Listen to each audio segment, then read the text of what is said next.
¿Cómo es la situación de la educación en el Ecuador? Bueno, pues la verdad es que ha estado sufriendo cambios desde el año 2019 con el paro que hubo. Y ahí se comenzó a buscar otras alternativas para que se sigan dando clases y se encontró de la manera virtual. Luego se relajaron las cosas, pero vino la pandemia. Y ahí fue definitivo que debieron buscar todas las instituciones una forma de mantenerse conectado con los estudiantes. Y se encontró Zoom, Google Classroom y otras formas de mandar actividades y deberes a las casas a los estudiantes. Esto fue una forma de mantener, pero lo que se descubrió tras un estudio y lo que se descubrió también a través de boca en boca es que no todos los estudiantes, al menos en escuelas públicas, contaban con dispositivos o suficientes en sus casas o ni siquiera contaban con dispositivos que les permitiesen conectarse a las clases y mantenerse conectados.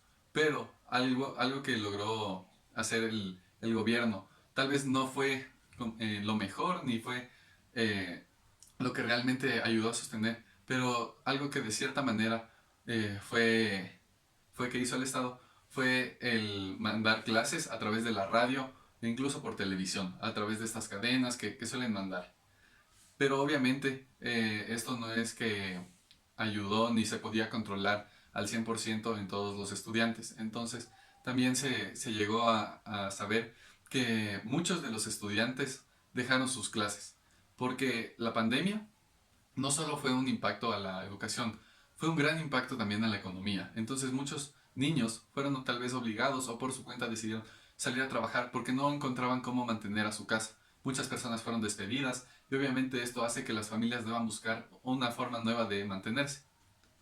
Actualmente, la situación de la educación ha tratado de volver a la presencialidad, una vez de 2 años de estar en virtual por la pandemia, pero en estos días se ha observado que el paro ha vuelto a llevar a nuestras casas a cada uno de los estudiantes debido a que es muy peligroso transportarse o ni siquiera hay la forma de hacerlo.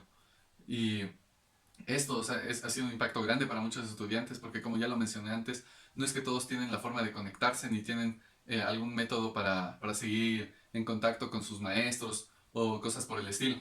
Como nos mostraron en clase, hubo una señora que solo tenía un teléfono celular para lograr mantener a sus hijos conectados a clases. Y tampoco es que tenía el dinero, no tenía trabajo, entonces esto se le complicaba.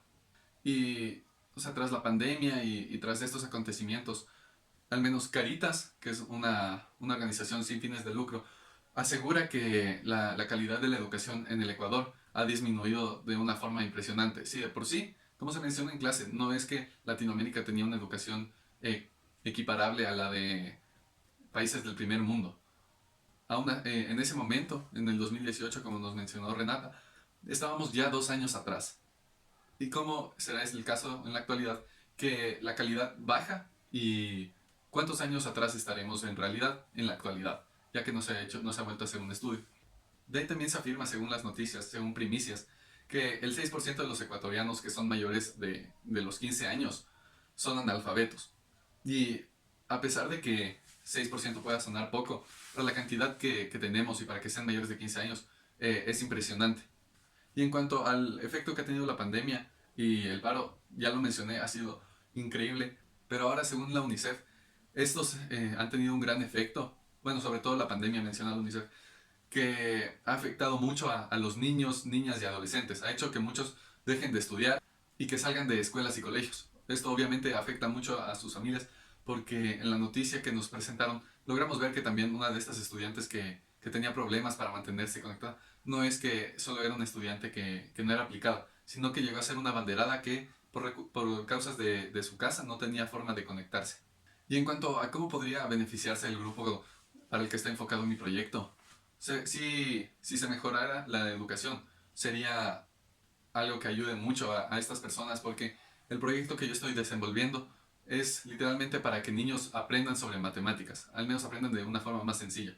Y este proyecto es que vayan aprendiendo cosas básicas, cosas fundamentales, sumas, restas, multiplicación y división, cosas que se debe tener en mente para todos, o sea, incluso para el manejo de tu propio dinero en tu casa, que obviamente este conocimiento les es requerido. Y hay muchos otros conocimientos que también necesitan y que si se mejorase la educación sería mejor para ellos que lo puedan recibir de una forma más estructurada, que tal vez nosotros con todo el corazón lo queramos hacer, pero si la educación no se, o sea, el gobierno y el Ministerio de Educación no se enfocan en plantear algo que a base de estudios y a base de programación funcione, nosotros no vamos a lograr hacer mucho ni generar un gran cambio en el país.